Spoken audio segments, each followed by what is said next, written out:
Asem yidiko, asem yidika.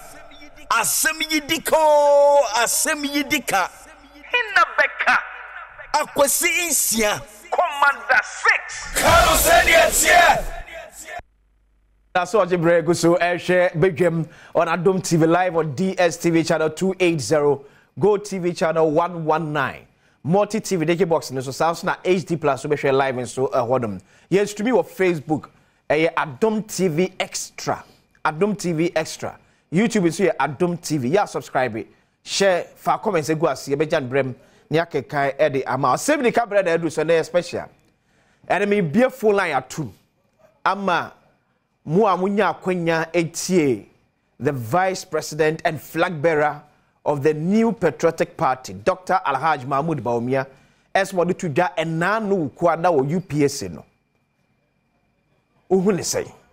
Asalam near Bajafo, Ankasa Tanase, Atri and Combo. It's now about me after 0302 711.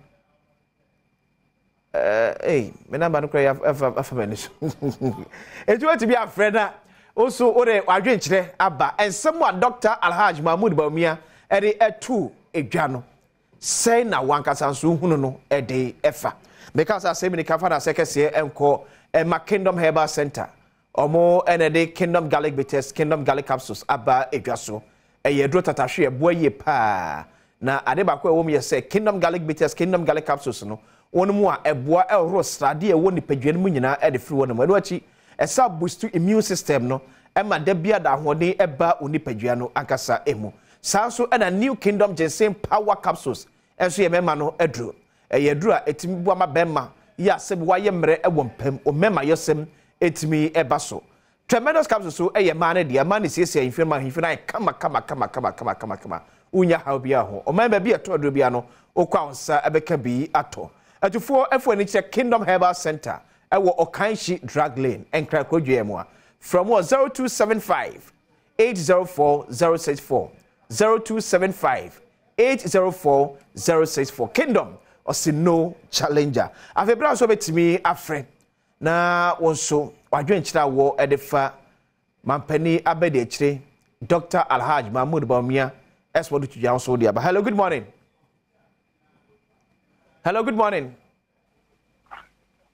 Asa okasa wo akire mami o. Hello, good morning. Hello, good morning. Yes, I'm Pacho Dini Sana Free. Oh, me am Pacho, me ka for boas ya family na mensa Asia. Ana pai dia me chao pa. Yeah, say. La ho ya die. Na mi adu na announce we. Ya mi adu me pa uba juma nya mi sha. O ma hini wo ati ana ma no ai. Me Pacho yo. O ma hini ka jenta me pera sempa ya mi sha mu pa. Oni obi nyina ya mi sha mo. Makuta adumu pa waya die nya mi sha mu pa na binia. Oti Dr. Baunia samo aka ye.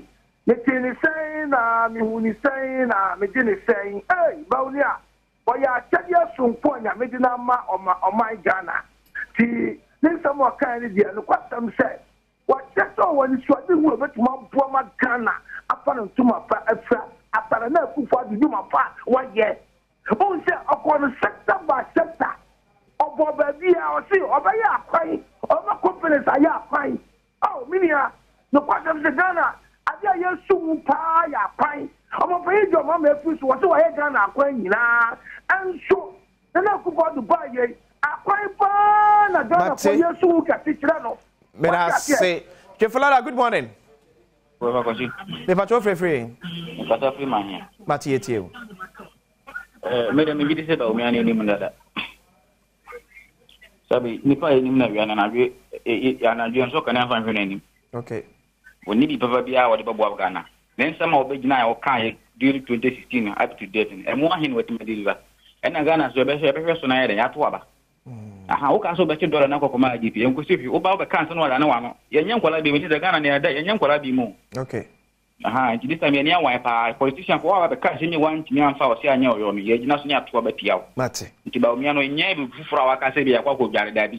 Ah so we driver. Na wo mate no mo ko no hwe driver no se wo dara so watimi amwa na mamo de kana ko wura deep ma. O sa se ka yi kana en ma wo mate. Abi wa good morning. Good morning, Govinsia. Me patch off free. Welcome to say. Boko na answer here. Yami Adom pa me ho ye. Yeah, dey Yami. So pay so at doctor nka. O se aben o hani nipa wo sumi nyina se achia no ye teacher so ama no. Papa no nyame se nka no a wo kire na adwene. Okay. Na oni president da. Na ne nhye eni ni suban ne ya wo de ba no e different. Se metie na anu nsem o kan ni nyina doctor se obeye no ye ma no kwan chance. So me yo mampanyini a nka Ghana nke eli beje.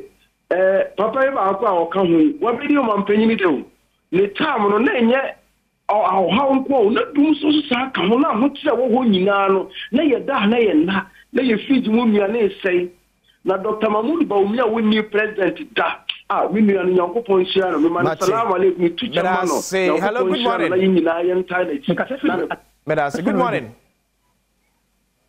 hello good morning morning sir me pacho di se na free pacho e free kwa kubo bi me kasa fidi ataniata I was in region ba ti kwa kwetio pacho me ma gin tene se aye school for now say national service no oba o man ne compulsory no me ma dwiri mu de me nyindu e bi se national service no eboa ma onwa aye kopa dwuma no edumi nya kwanya afa eto so bi wo si enkwala to na nge ni yewu wo no na wo si Ghana card no ga number bi ebe sankwala no ufia okana 3 times ani na anya dwuma isia ene na obeka se tu se enko match ending die okay na etme ya dwuma mate me da say George good morning George pacho free because I feel keep good mate George etio yeah me da say ehwe 3 days ago in summer his excellency Dr. Mahmoud Bawumia Odbotuga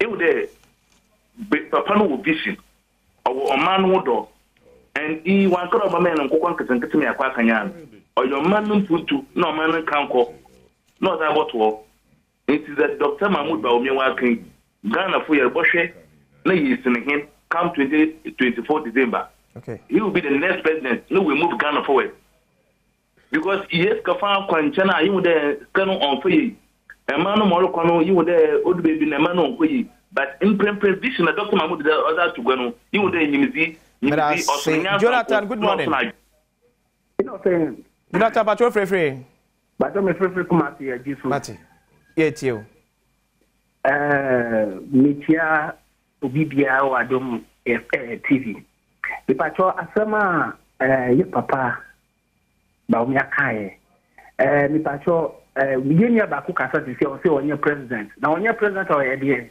vice president no president kan nti o ye president mi pacho asema kenyina bibini wa obetumi abaye aboa ya ye wukuma si akora no nyama ye film santi nyama ye film adada ni nyama omudi ye ku wi mu no yimi na ti e pompa e se Yankopon Adom na December no do ye fi ye bia no ye be ye mo manya enya bia ba o ma betumi aboa Ghana mate me da say hello good morning